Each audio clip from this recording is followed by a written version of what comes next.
തൊഴിലുറപ്പ് പദ്ധതി തകർക്കുന്ന കേന്ദ്ര നയത്തിനെതിരെ NRIG workers union Sreekrishnapuram panchayat കമ്മിറ്റിയുടെ നേതൃത്വത്തിൽ പോസ്റ്റ് ഓഫീസ് മാർച്ച് സംഘടിപ്പിച്ചു. KSKTU ജില്ലാ വൈസ് പ്രസിഡന്റ് PR അരവിന്ദാക്ഷൻ ഉദ്ഘാടനം ചെയ്തു. മഹാത്മാഗാന്ധി ദേശീയ ഗ്രാമീണ തൊഴിലുറപ്പ് പദ്ധതിക്ക് എന്തോ ഒരു അപകടം പറ്റുന്നു, അല്ലെങ്കിൽ അപകടം പറ്റിയിട്ടുണ്ട്, ഒരു പ്രതിസന്ധിയിലെത്തിയിട്ടുണ്ട് ഈ ഒരു സംവിധാനം എന്നത് നിങ്ങളെല്ലാം മനസ്സിലാക്കിയിട്ടുണ്ട്. ഒരുപക്ഷെ അതിന്റെ ആഴവും പരപ്പും എത്രയെന്നത് നമ്മൾ മനസ്സിലാക്കിക്കൊള്ളണമെന്നില്ല.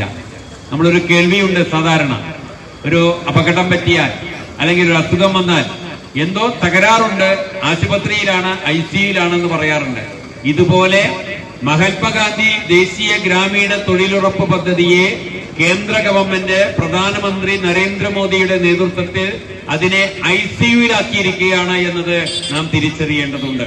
ഈ രാജ്യത്ത് പാവപ്പെട്ട ഗ്രാമീണ മേഖലയിൽ ജീവിക്കുന്ന സാധാരണക്കാരായ മനുഷ്യരുടെ ജീവിതത്തെ ചേർത്ത് പിടിക്കാൻ വേണ്ടിയുള്ള ഒരു പദ്ധതി എന്ന രീതിയിൽ വിഭാവനം ചെയ്യുന്നത്, അത് ഒരു നിയമമായി 2005 വരുന്നത്.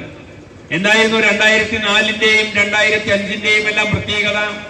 ഇന്നത്തേതുപോലെ ഉള്ള ഒരു പാർലമെന്റ് ആയിരുന്നില്ല അന്നുണ്ടായിരുന്നത്. ഇന്ന് പാർലമെന്റിൽ നരേന്ദ്രമോദിക്ക്, BJPക്ക്, സംഘപരിവാറിന് കൈപൊക്കുന്നവരാണ് 294 പേരുള്ളത് എങ്കിൽ അന്ന് ഇടതുപക്ഷം വരച്ച വരയിലൂടെ പോകുന്ന, ഇടതുപക്ഷം ചൂണ്ടിക്കാണിക്കുമ്പോൾ അതിനനുസരിച്ച് മുന്നോട്ട് പോകുന്ന ഒരു രാഷ്ട്രീയമായിരുന്നു, ഒരു പാർലമെന്റ് അംഗങ്ങളുടെ പിൻബലമായിരുന്നു ഇന്ത്യൻ പാർലമെന്റിൽ അന്ന് പ്രധാനമന്ത്രിയായിരുന്ന മൻമോഹൻ സിംഗിന്റെ പിറകിലുണ്ടായിരുന്നത്. പാർലമെന്റിലെ ഭൂരിപക്ഷം ഉപയോഗിച്ച് മോദി സർക്കാർ പാസാക്കിയെടുത്ത പുതിയ ബില്ലിലൂടെ തൊഴിലുറപ്പ് പദ്ധതി തകർക്കാൻ ശ്രമിക്കുന്നതിൽ പ്രതിഷേധിച്ചുകൊണ്ടാണ് തൊഴിലാളികൾ പ്രതിഷേധ മാർച്ച് സംഘടിപ്പിച്ചത്.